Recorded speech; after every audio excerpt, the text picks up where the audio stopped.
there, folks. I'm Joshua Orro, the Mustang Prince, and welcome to Mustang Prince Orro Reports. Well, folks, Christmas is over, and we just entered into the year 2016, which means Season 4 has begun. So for this episode, I would like to talk about a certain sci-fi fantasy that I wasn't always a fan of. Star Wars! Yep, Star Wars. It's gotta be one of the greatest and one of the most famous franchises George Lucas has ever made, next to Indiana Jones. And yes, I still enjoy his recent animated film, Strange Magic.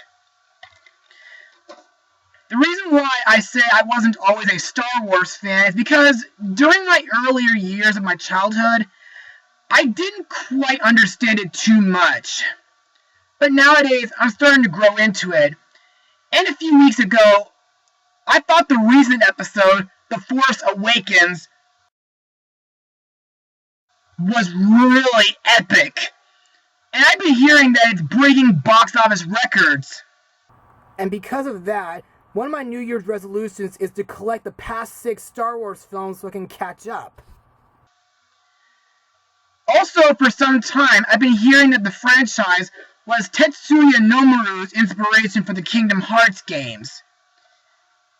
And everyone knows that in 2012, Disney purchased Lucasfilm and is planning to build a full Star Wars themed area to Disneyland Park in the future. And yes, I also love their Season of the Force event,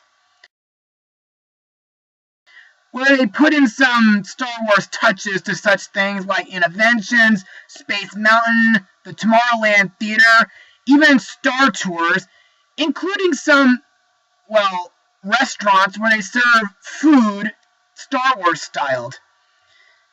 Now, I need to confess something. The film I'll be blogging today isn't going to be a Star Wars movie. Instead, I'll be blogging a comedy film that pokes fun at Star Wars. And the man responsible for that was none other than Mel Brooks. Released on June 26, 1987, the movie is Spaceballs. So, let's get this blog started. In a distant galaxy, planet Spaceballs has depleted its air supply, leaving its citizens reliant on a product called Perry Air. In desperation, Spaceballs leader, President Scroob, orders the evil Dark Helmet to kidnap Princess Vespa of oxygen-rich Druidia and hold her hostage in exchange for air. But help arrives for the princess in the form of the renegade space pilot Lone Star and his Mog partner Barf. So, my thoughts? Now, this film is the funniest movie I've known from my childhood. I don't care what anyone says. This is a really fun and enjoyable movie. But in order to explain more info, let's move on to Mustang notes.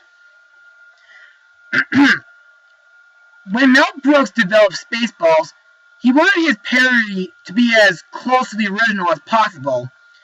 Even though Yogurt mentioned merchandising during the movie, Brooks' deal with George Lucas on parodying Star Wars was that no Spaceballs action figures be made. According to Brooks, Lucas said, "Your action figures are going to look like mine." Brooks also had Lucas's company handle the post-production, saying, "I was playing ball with the people who could have said no." Lucas later sent Brooks a note saying how much he loved Spaceballs and that he was afraid he would bust something from laughter.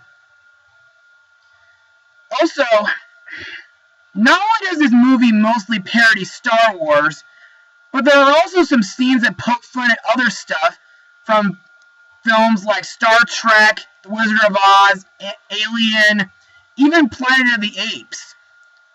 And there's also a Looney Tunes gag as well. But aside from those, my favorite scenes in this comedy are the ludicrous speed, the VHS rental scene, the fight scenes, even the escape pod scene where they play that catchy Spaceballs song.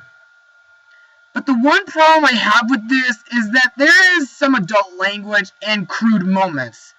I mean, don't get me wrong, yes, it is hilarious, but I just don't like seeing or hearing that kind of stuff in comedies like this. Anyway, now that we're done with Mustang notes, let's move on to the cast of this movie. Our hero, Captain Lone Star, is played by Bill Pullman, most known for being in films like Casper and Independence Day. And for those wondering, yes, he is coming back in the upcoming sequel this year. Now, in my eyes, Lone Star is like a mix of Han Solo and Luke Skywalker. Plus, I love how Pullman pulls off his character. He's silly, sarcastic, a little stubborn at times, but he makes a great leader, and he's a great character nonetheless. I also like his ship, which is actually a Winnebago, a type of RV with wings. On board, he has like a view scope, a video monitor for phone communications or TV viewing. He even has a scanner and a ladder underneath. Next up is Lone Star's sidekick, Bartholomew, or Barf for short, played by the late, great John Candy. Why'd you have to die, man? Anyway, he's known for being in such films like Splash, but I also know him for being Wilbur Albatross in The Rescuers Down Under, and a cop in Sesame Street's Follow That Bird. Barf is a Mog, or a man who's part dog, and I believe because of that, he pokes fun at Chewbacca. Barf is my favorite character in this film. I mean, yes, he's funny too, but I like his loyalty to Lone Star. Next we have Princess Vespa, the Princess of Druidia, played by Daphne Zuniga. She's a character who is a parody of Princess Leia, but unlike Leia, Vespa isn't much of a leader. She's a tad spoiled at times. She ran away from her wedding because she wasn't in love with the groom due to the fact that he was a lazy, yawning weirdo. However, the things I like about her is that she doesn't mess around and she's hardcore with space guns, despite the fact that she hates them. Next is Vespa's droid friend, Dot Matrix, voiced by Joan Rivers, who did make a voice cameo in Shrek 2. Dot is a female version of C-3PO. Now, we don't know who built her, but, well, Dot is not only, well, Vespa's best friend, but she's also her droid of honor and caretaker. She even has a Virgin alarm that goes off whenever someone makes a move on Vespa. Next we come to Mel Brooks' two characters, President Scroob and Yogurt. Now, Scroob is the president of Planet Spaceballs, and while he doesn't have that many scenes in this movie, he mostly gets 3 video calls from his commanderette, and later departs on Spaceball 1 to help them, well, retrieve the air from Druidia. Yogurt, on the other hand, is a way more memorable character than Scroob. Why? Well, not only is he a mix of Yoda and Obi-Wan Kenobi, with a little bit of Oz, but he's also the keeper of the Schwartz. He's also a merchandiser, and runs a little store which almost makes me think of the Star Trader at Disneyland. He sells stuff like t-shirts, coloring books, lunch boxes, breakfast cereals, flamethrowers, even dolls. I wonder if he even sells video games at his store. Anyway, another memorable thing that he does, other than train Lone Star in the Schwartz, is to, well, help him find out the mystery of a mysterious medallion that he carries around his neck ever since he was a baby. Next is our villain, Dark Helmet, played by Rick Moranis, who's famous for the Honey, I Shrunk the Kids films, but he's also in films like Little Shop of Horrors, Rudolph the Red-Nosed Reindeer on the Island of Misfit Toys, and the Brother Bear movies. Helmet is a really hilarious villain, and with a name like that, you can tell that he's a parody of Darth Vader. But unlike Vader, he doesn't keep his helmet mask on all the time. His ship, Spaceball 1, has got to be one of the biggest spaceships I've ever seen in a space movie. And nearing the end of the movie, the ship can change into a huge maid with a vacuum cleaner in order to suck the air from Druidia. However, in order to do that, he plans to kidnap Princess Vespa in order to make her father tell him the combination to open the air shield. Rounding out the cast is King Roland, played by Dick Van Patten, Colonel Sanders, played by George Weiner,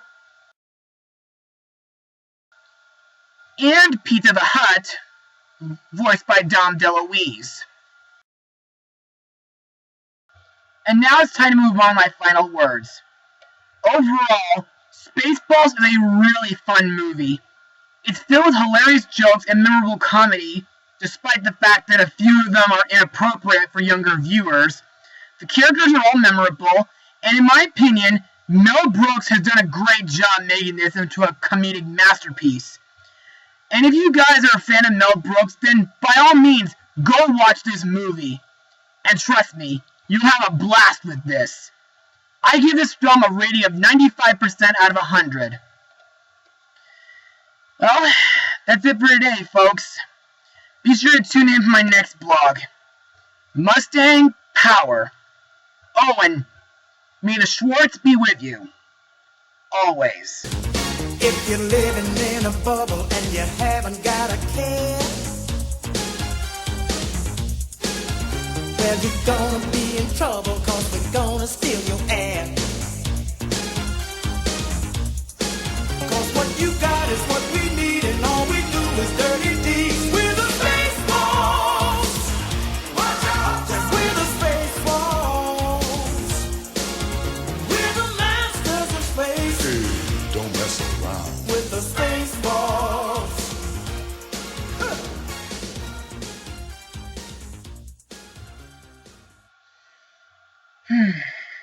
You know, that actually went pretty well. But I wonder. I think my next blog might require a co-blogger. I'm gonna call my cousin to see if he isn't too busy.